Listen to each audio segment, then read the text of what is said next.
What's going on, everybody? It's me, Brandon, back again with another video, and today we are going to be talking about a couple announcements from the Game Awards. The Game Awards is always the big cap to the year where we go ahead, we see a bunch of announcements, we see who won Best Game, Best Title.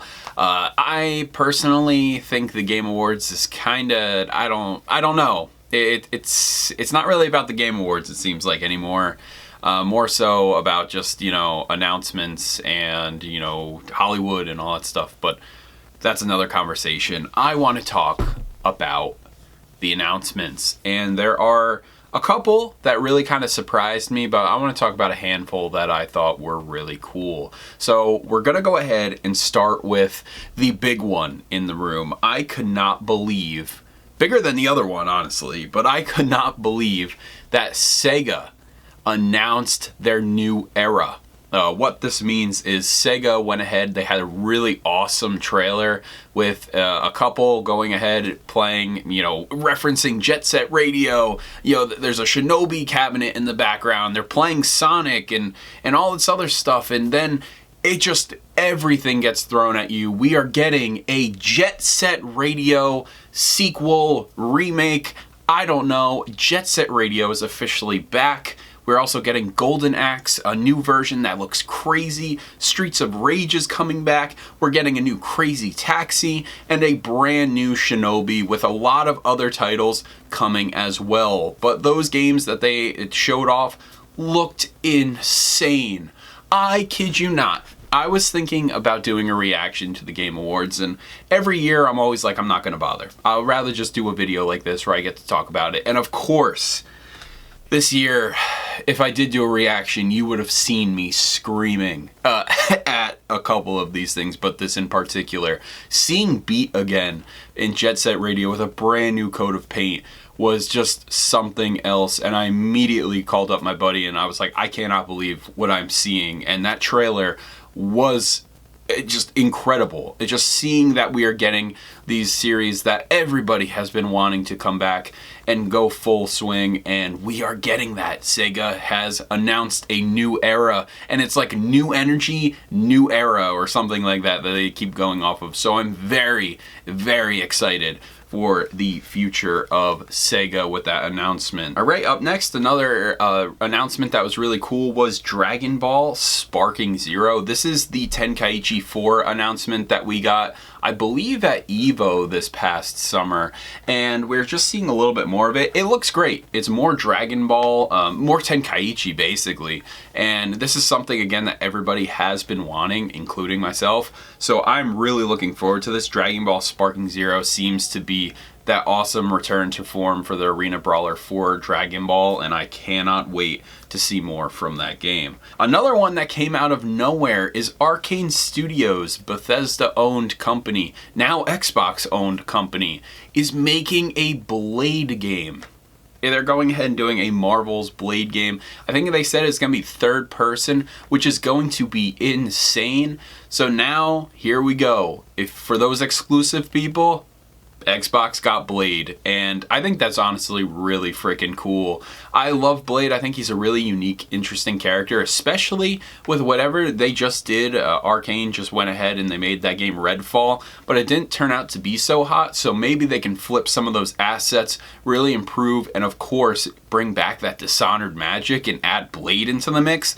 That sounds incredible, so I'm really looking forward to Blade by Arcane Studios. And the last one that I really want to throw out here before we talk about the big one that actually made me scream, I could not believe what I was seeing, is Monster Hunter Wilds. This game looks really cool. As somebody who really fell in love with Monster Hunter Rise, I also tried World initially when that game came out, and it was just wrong place, wrong time. And in this couple months ago, I actually went ahead and went back to finish the World campaign. I still need to finish the post-credit stuff, but I really enjoyed World. I'm happy I finally got to experience that game. But Monster Hunter Rise, man, I was obsessed with that game last year. I tried it on a Nintendo free weekend via Nintendo membership online, and I bought the game and I spent well over 80 hours with that game on my Nintendo Switch, and I am almost chomping at the bit to buy it for the Steam Deck because I know it's going to run better and I'm going to fall back into that, the constant hunt grind, which was just awesome. And Monster Hunter Wilds looks like an evolution of Rise. We get a new creature to ride on. It looks almost like a velociraptor bird thing. It looks awesome. And I'm really excited to see what that game has in store. So that was Monster Hunter Wilds. And up next, the last big title to really blow my mind. I was actually talking to my girlfriend about this on my way to school the other day, and I kept saying, I just love Dino Crisis. If you've been around on the channel for a while, you know I love talking about Dino Crisis. Every E3, we always mention it. Are we getting a Dino Crisis?